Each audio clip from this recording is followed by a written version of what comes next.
ठीक। For example आपके पास एक चार्ज डिस्ट्रीब्यूशन है। चार्ज डिस्ट्रीब्यूशन का मतलब है कि आपके पास चार्ज कई पीसेस में इस तरह से पड़ा हुआ है। आप उस डिस्ट्रीब्यूशन, फॉर एग्जाम्पल चार्ज पड़ा हुआ है, आप एक छोटे से सेगमेंट का लेते हो।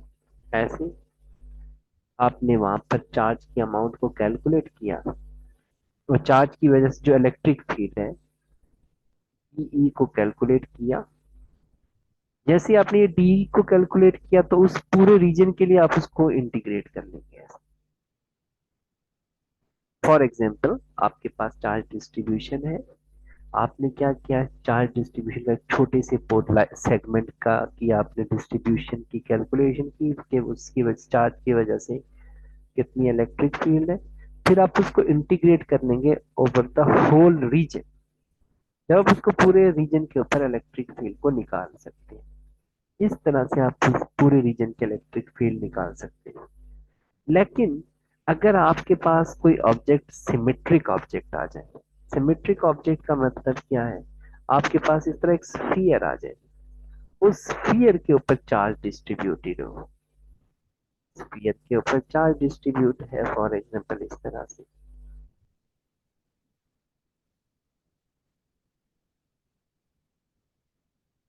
तो इसमें से जो इलेक्ट्रिक फील्ड अगर आपको निकालनी पड़ जाए तो आप कैसे निकालेंगे।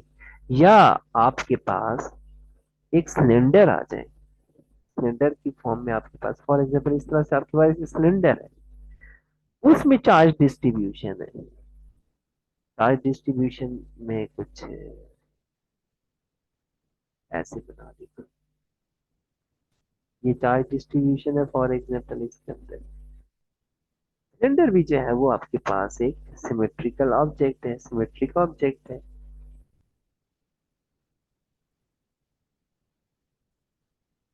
अब आपने इसकी अमाउंट निकालनी है, या स्फेरिकल है, या आपके पास कोई और ऐसी सिमेट्रिक ऑप्शन मौजूद है।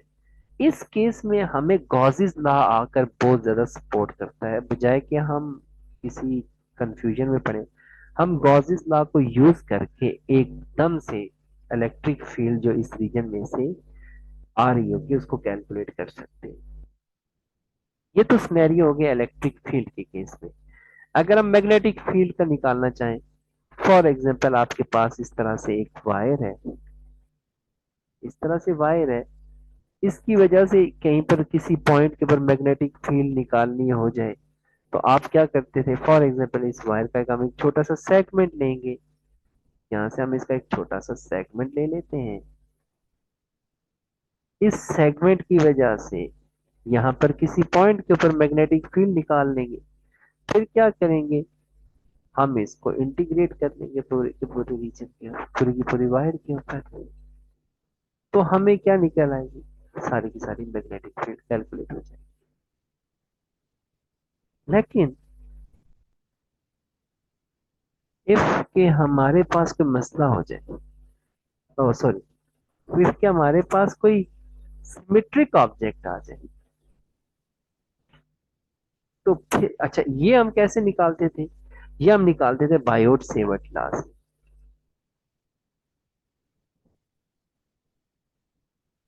हमने बायोट सेवर्ट लॉ से। लेकिन अगर हमारे पास सिमेट्रिक केस आ जाए, सिमेट्री आ जाए किसी केस में, तो उसके लिए फिर हमारे पास क्या आ जाता है, हम यूज करेंगे एम्पियर्स लॉ।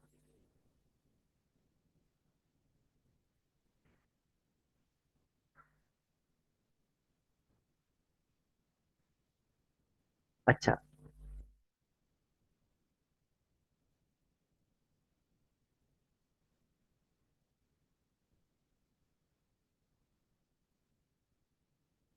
ओके। अच्छा, इसकी जो फॉर्म है वो हमारे पास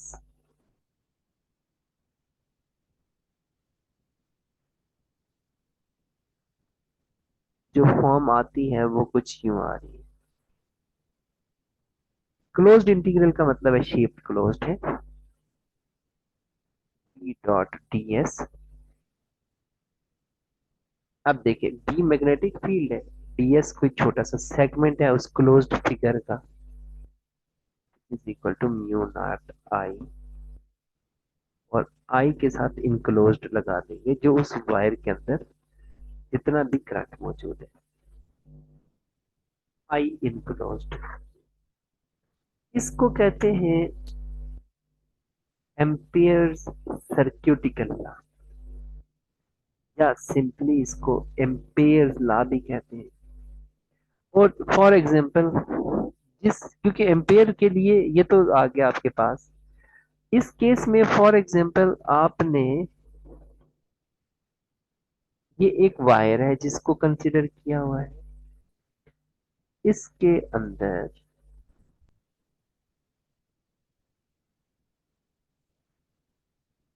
ऐसे करंट पास कर रहा है, इसके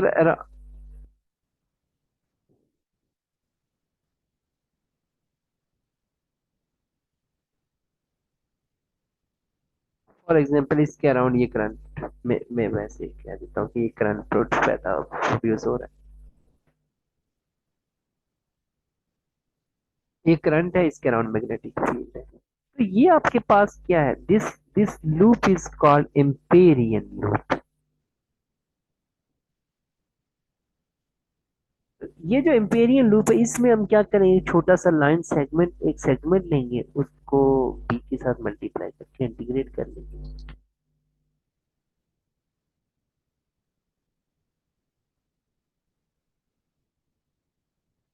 अच्छा,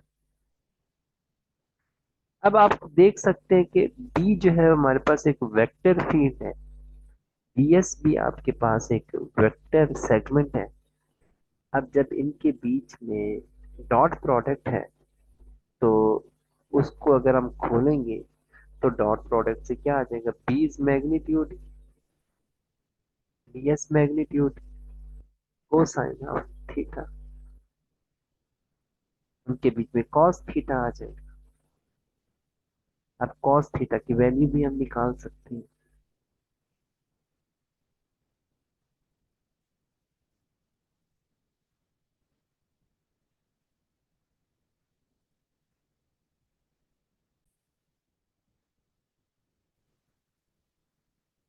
लेट्स एज्यूम के हमारे पास एक से ज्यादा वायर किसी भी जगह पर मौजूद है। फॉर एग्जांपल एक वायर यहाँ पर है, एक वायर यहाँ पर है, एक वायर यहाँ पर है। हम ऐसा करते हैं कि वायर्स में से पास होने वाला करंट जो है वो फॉर एग्जांपल इसमें से करंट इस तरह से फ्लो कर रहा है, इसमें से इस तरह से।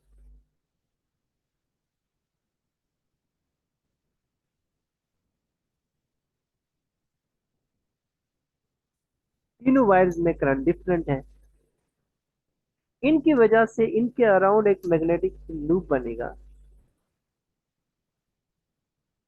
ऐसे में फॉर एग्जांपल उस रफ सा लूप बना देता हूँ।